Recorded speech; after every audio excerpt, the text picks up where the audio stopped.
Ok, donc là on part sur les parents et leur rôle dans l'orientation. Ouh, là ça va être croustillant. Bonjour, aujourd'hui nous nous retrouvons. Bon, je mets en fois 1,5 parce que je me fais chier clairement. Et je sais que la plupart des personnes qui m'écoutent vont écouter en minimum fois 2. Je peux pas écouter en fois 1 parce que c'est trop lent. Donc j'ai mis un fois 1,5. Si c'est trop rapide pour toi, et ben tu réduis la vitesse parce que j'ai pas envie de me faire chier. Et en plus, ça permet justement aussi d'augmenter les capacités de ton cerveau. Et si tu veux écouter en plus vite, etc., et tu veux augmenter ton cerveau, t'as juste à faire de la lecture rapide. Ouais, mais la lecture rapide, on comprend rien. Allez, vas-y, fais tes recherches, fais-moi pas chier. Et je fais en fois 1,5 parce que déjà ça permet à ton cerveau de s'adapter si jamais tu écoutes en mode normal et de te dire putain ok là je commence à tac tac tac, je commence hop hop hop, j'arrive à augmenter les capacités de mon cerveau, la compréhension, la lecture et tout ça. Et justement ça permet aussi que tu sois moins, que tu mettes moins de 2 heures à réfléchir sur des sujets qui te demandent techniquement une seconde. Donc voilà. Et c'était plus pour m'excuser par rapport à ceux qui écoutent en x2 habituellement, parce que bah, ça fera fois 3,5. Donc c'est pour ça, sinon moi j'écoute en x2, mais je sais qu'il y en a beaucoup qui écoutent en x2, donc si je mets en x2 et toi tu mets en x2, ça fait x4. Pas sûr que tu comprennes quelque chose.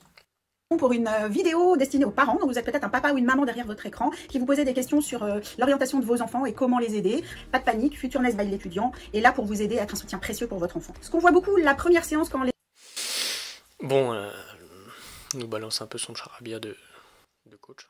les enfants viennent avec leurs parents, Venez me voir, venez, la vie est belle. ce qu'on entend beaucoup en tout cas c'est des phrases comme ma fille ou mon fils ne sait pas. Alors c'est intéressant ces phrases, ma fille ou mon fils ne sait pas quoi faire.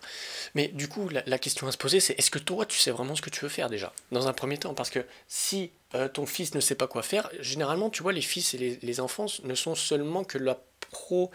euh, que j'ai plus le mot. Que la rallonge, en fait, de qui sont les parents, tu vois. C'est seulement le réceptacle des parents.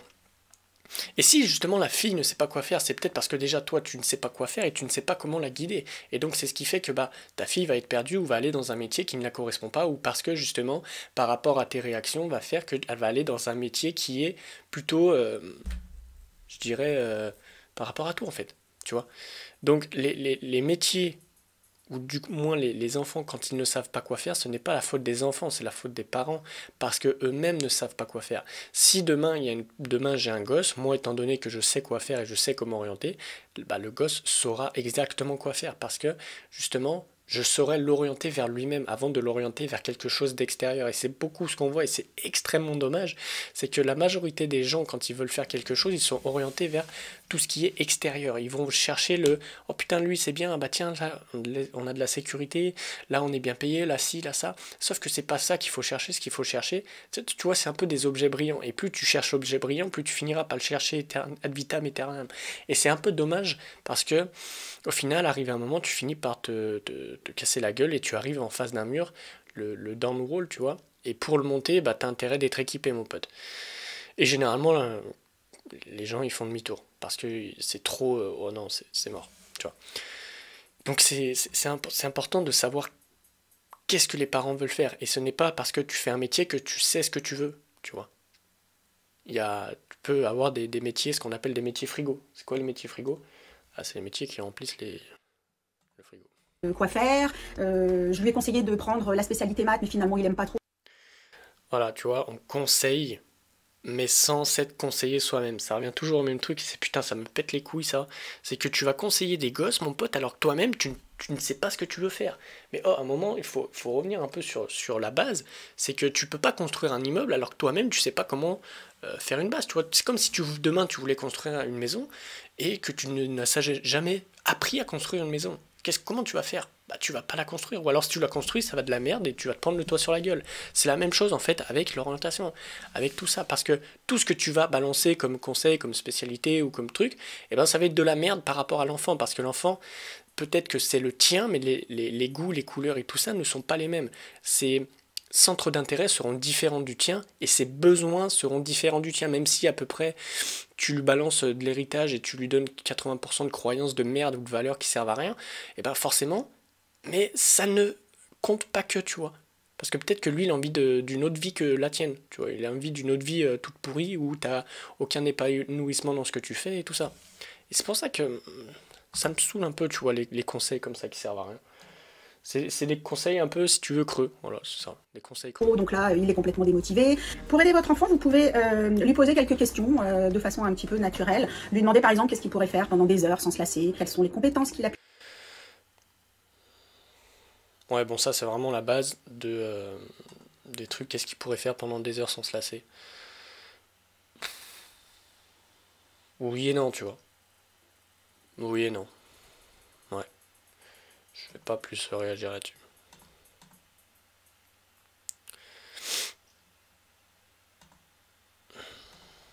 Merde. Ou une maman derrière et que vous savez qu'il est équipé pour réussir son parcours d'études. Aider votre enfant dans son orientation, c'est lui permettre, une fois que vous avez en école, est-ce qu'il a envie d'être cadré, du coup, plutôt à l'université s'il a besoin d'autonomie, si ça lui est égal. Lui demander par exemple qu'est-ce qu'il pourrait faire pendant des heures sans se lasser, quelles sont les compétences qu'il a pu acquérir à travers ses stages, ses activités extrascolaires, ses passions. Projetez-le aussi peut-être dans son futur cadre d'études, vous pouvez lui demander ce qu'il voit plutôt en... Projeter, c'est une bonne chose, mais cadre d'études, pas trop. Les études aujourd'hui, ça sert à rien. C'est pas parce que tu as un diplôme que tu gagnes forcément plus de thunes ou que tu es mieux. Il suffit de voir avec le Covid combien de gens qui étaient au cadré, qui se sont fait dégager en l'espace de 2 secondes. Tu vois, c'est encore ça, tu vois. Donc les études, oui, non, c'est plus qu'est-ce que tu aimerais faire vraiment, tu vois.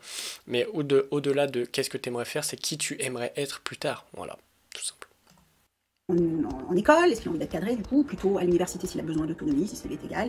Est-ce qu'il se projette dans des études courtes, plutôt longues. Et puis, si, par exemple, il vous dit non, mais j'y arriverai pas, ça... On oriente, tu vois, c'est intéressant.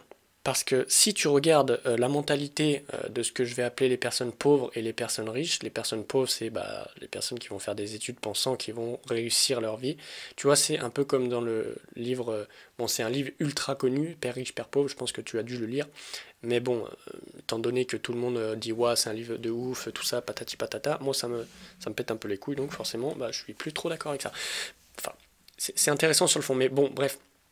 Ce qui est intéressant, c'est justement la mentalité derrière. La mentalité de riche, ça va être justement le fait de ne pas faire des études, mais justement de créer une entreprise. Et la mentalité de pauvre, c'est de faire des études jusqu'à 70 ans, tu vois. S'il y avait la possibilité, je suis sûr qu'il y en a qui le feraient. Et parce que, forcément, tu vas pas au travail, mais deux, enfin voilà, le fait de vraiment orienter vers les études, c'est pas ce qui ferait... Ouais, j'ai les études, j'ai un peu du mal. Parce que, en fait, on va plus te cadrer qu'autre chose, tu vois. On va te donner une quantité d'informations que tu ne sais digérer. C'est comme si, je sais pas, je te donnais, imaginons que tu n'as jamais appris à digérer quelque chose. Et que, outre que ce soit inconscient et que tu le fasses comme ça une fois que tu manges, que ce soit automatique, imagine tu dois apprendre ça. Si on te donne un gros buffet mais que tu n'as jamais appris à digérer, tu vas manger mais tu vas finir par tout revomir parce que tu ne sais pas digérer. C'est pareil en fait avec l'information en école, c'est que aujourd'hui en fait on va te donner de l'information et toute l'information qu'on va te donner ça va être que tu ne sais pas la digérer, tu ne sais pas comment faire en sorte que ce soit un bon repas, tu ne sais pas comment tu vois sentir que ça c'est pas mal ça c'est vraiment une bonne chose tu vois. Et c'est pour ça que justement c'est assez dommage, c'est qu'on t'apprend peut-être de l'information, bon sans passer que l'information qu'on t'apprend c'est de trucs qui seront plus du tout sur le marché. Ça va être trop difficile, je suis trop nulle. Rappelez-lui toutes les qualités que vous avez listées avec lui, tous ses points forts, et dites-lui que vous, en tant que parent, vous croyez en lui et que vous savez qu'il est équipé pour... C'est intéressant, toutes les qualités que vous avez listées avec lui, tous ses points forts, et dites-lui que est-ce qu'il se projette dans des études courtes, plutôt longues. Et puis si par exemple il vous dit non mais j'y arriverai pas, ça va être trop difficile, je suis trop nulle. Ces espèces de croyances limitantes font que au final ça finit par te caractériser par qui tu es. Forcément, tu vois, si tu dis je suis trop nul, et tu vas avoir une croyance qui va toujours te faire voir les côtés les plus nuls de toi. Et étant donné que ton cerveau ne peut pas faire la différence entre ce que tu lui racontes et la vérité, parce que dans ton cerveau, il y a une chose qui s'appelle le système d'activation réticulaire. Et pour faire simple, ça te fait voir ce que tu crois. Mais absolument tout. Si tu penses que le monde va crever, ça va te faire voir toutes les facettes du monde qui va crever. Si tu penses que... comment ça s'appelle ?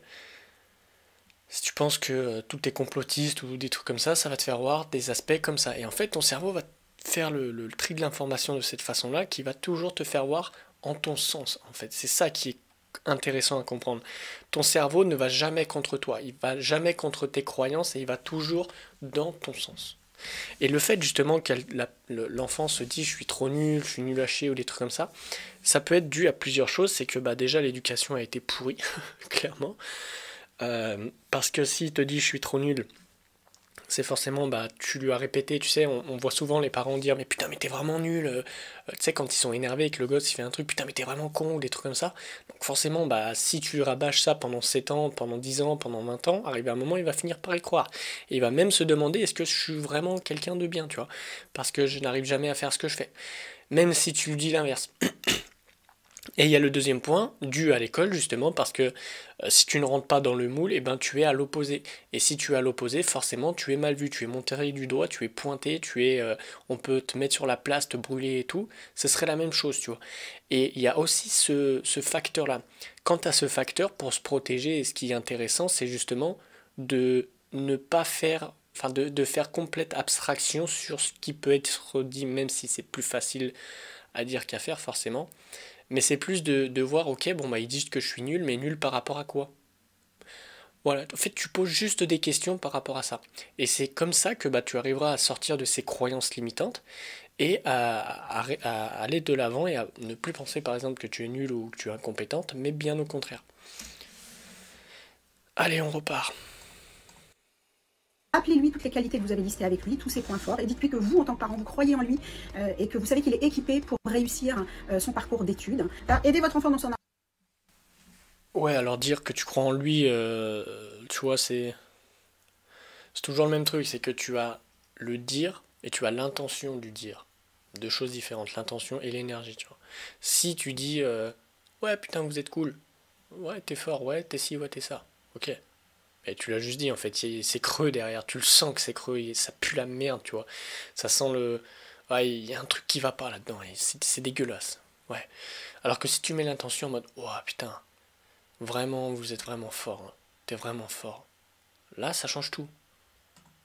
Orientation, c'est lui permettre, une fois que vous avez fait toute cette introspection, de passer à l'action.